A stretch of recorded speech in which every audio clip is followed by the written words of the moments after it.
Welcome to the Hot Spotting Real Estate Podcast. This is a bi-weekly podcast that talks about all things real estate with a splash of real-life topics. So tune in and let's keep it real. Hello, and welcome to the Hot Spotting Real Estate Podcast. I'm Mike Tohikian. Today, I was planning on having a special episode recapping the ICSC Recon, we used to call it Recon, the Las Vegas convention that just took place a few weeks ago towards the end of May. And I wanted to just maybe go through some details about the conference itself and then followed by some listener feedback from the show. So for those of you who have not heard of ICSC, it's our industry's trade organization, retail real estate. And they do a 3-day convention out in Las Vegas, which involves breakout sessions, speakers, deal making on the show floor with exhibitors from all aspects of retail real estate, including vendors, developers, tenants, cities, lenders, you name it. Anything related to our retail real estate industry, they're present at that show. And this is a nationwide, and if I'm not mistaken, a worldwide show. It used to be a really big show pre-pandemic. And this is kind of like the first year full kickoff post-pandemic. We had it last year, but it wasn't, it didn't feel like a fully recovered show. And this year, I think they had a good attendance coming in. And the breakdown of the show, it's usually 3 days. The first day is developmental workshops. Like I think they had a deal-making masterclass, another psychology of real estate marketing was another one, and then there was another workshop on location and site selection. And they have about, 5 to 15 of these things during that first day, and I think on the second day as well. After that first day, there's a keynote speaker, which I think this year was Andy Reid, which is the coach of Kansas City Chiefs. And then the first day wraps up with like an opening reception and an award ceremony. Day 2 is where the exhibit halls open, and that's where the retailers and developers have booths along with other vendors and city jurisdictions. And the show continues that day with a deal-making exhibitor floor and then breakout sessions throughout that day within the convention center. And then day 3 is a repeat of day 2, just on a shorter format. Usually ends around 3. The Vegas convention used to be 3 days, so it was 2 full days plus a half day, and now it's 1 full day and then a shortened semi-full day. The show floor is also, I call it the show, but the convention floor is, filled with happy hours towards the end of the first day. A lot of the booths, developers, tenants, towards, let's say, 3 o'clock, provide happy hours where they can have networking events for some of their brokers or, new colleagues and peers that they want to come to the booth and kind of rub shoulders with. The nightlife there turns into multiple parties thrown by developers, brokerage houses. Everybody usually has a dinner organized with 1 or 2 parties. It's hard to get to all the parties. You do your best. The older you get, the less parties you attend is the trend that I've seen, at least for me. If you're trying to get into this industry or you're already in this industry and you have not attended this show, it's something you definitely need to make it out to next year. If some of you listened to the last podcast where Marty was on, he kind of explained how he got himself into this show and it, jump-started his career. He was able to network with the right people and got in to the right firm, and, he's a pretty successful broker out there today. So we sent out an email to all our subscribers asking them about some of the pet peeves or recommendations they might have for the Vegas convention. And we did get an overwhelming response back, which we had to go through and select. We tried to select at least 9 or 10 of these most common answers or topics. And, hopefully some of the organizers are listening to help potentially address some of them. And there are some positive feedbacks towards the end of it as well. There is also some feedback geared towards attendees. So if you're an attendee, you should also kind of take note. So let's kick it off and see what some of these issues and responses are. Overwhelming response on badge issues. Many people said they struggled with the badge setup this year. And the way it was set up is you got an email with a QR code. When you got to the convention floor, there was an area where you would wait in line to get scanned, and then it prints it out, and then you're good to go. I myself didn't have any problems with it, maybe because I had the email ready with the QR code, but many people said that either they didn't get that email or the line was way too long, which that I can understand. Usually the way this was handled previously was they would mail out the badges ahead of time. So a majority of the attendees would have a badge even before getting to Vegas. So it would eliminate a lot of people waiting in line to get a badge, which was helpful to get the line moving. I mean, with 25,000 plus attendees, this task is not an easy task. So I really don't have any suggestions from my end. I think time and technology, as it gets better, it'll correct itself. There was a suggestion that, why not let everybody print their own badge and bring it, which is a good idea. With that comes, people who create their own badges with Photoshop and bring it. So I understand that too. It's an expensive show, and some people don't attend because of that, and I could see how that could turn into an issue. We had a couple of suggestions on changing the city for this main convention that we have every year and moving it away from Vegas to another city.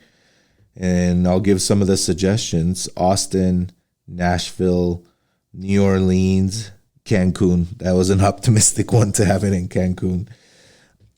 I get Vegas. It's kind of like an easy place to get it done. There's so many venues for dinner.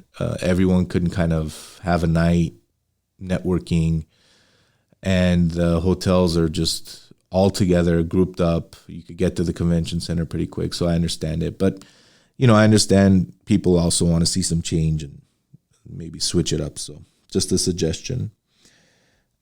Another common theme here was that 8 a.m. is too early of a start.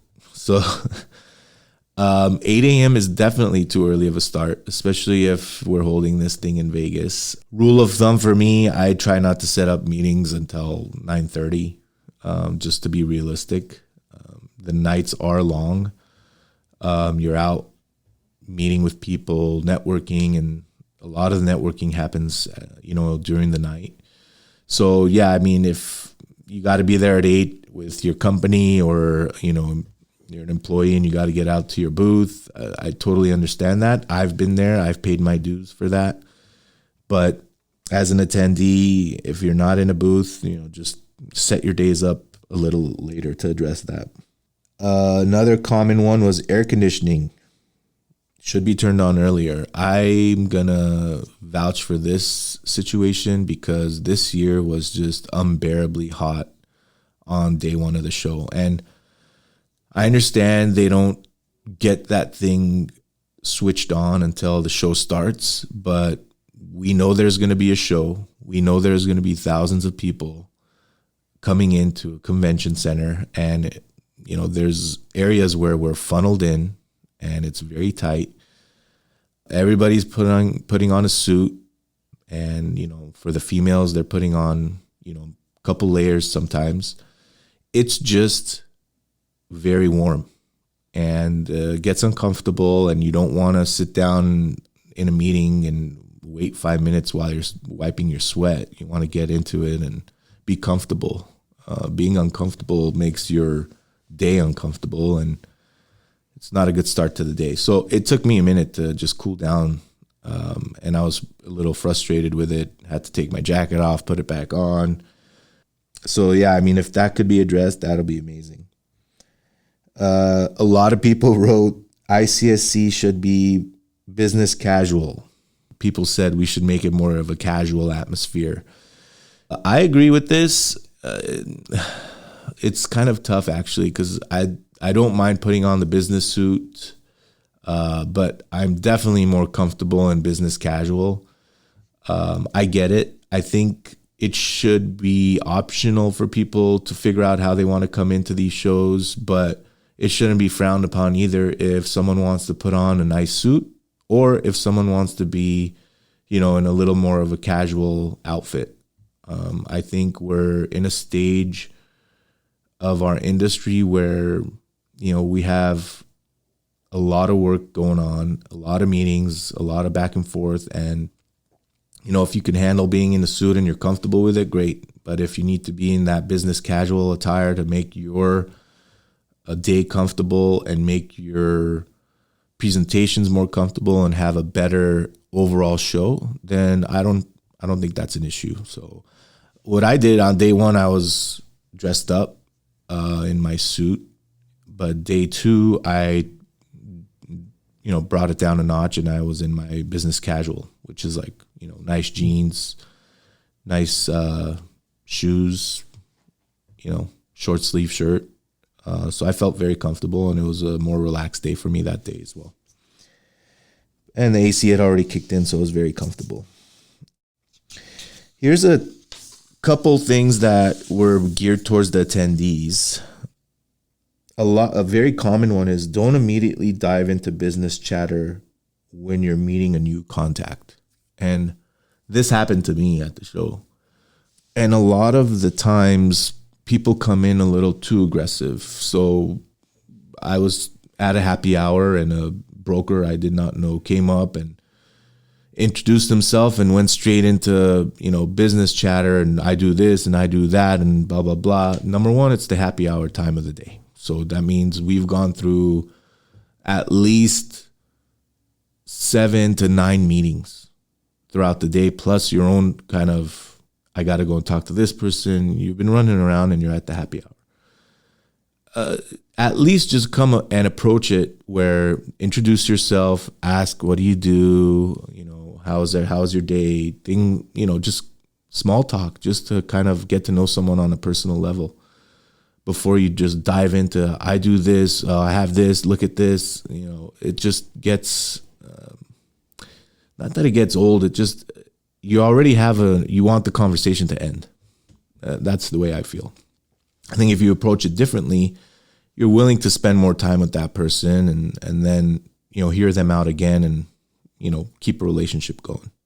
The other kind of related to this was some of the retail responses that we got from retailers were saying it's beneficial to just establish a relationship prior to just going into trying to get business from a contact.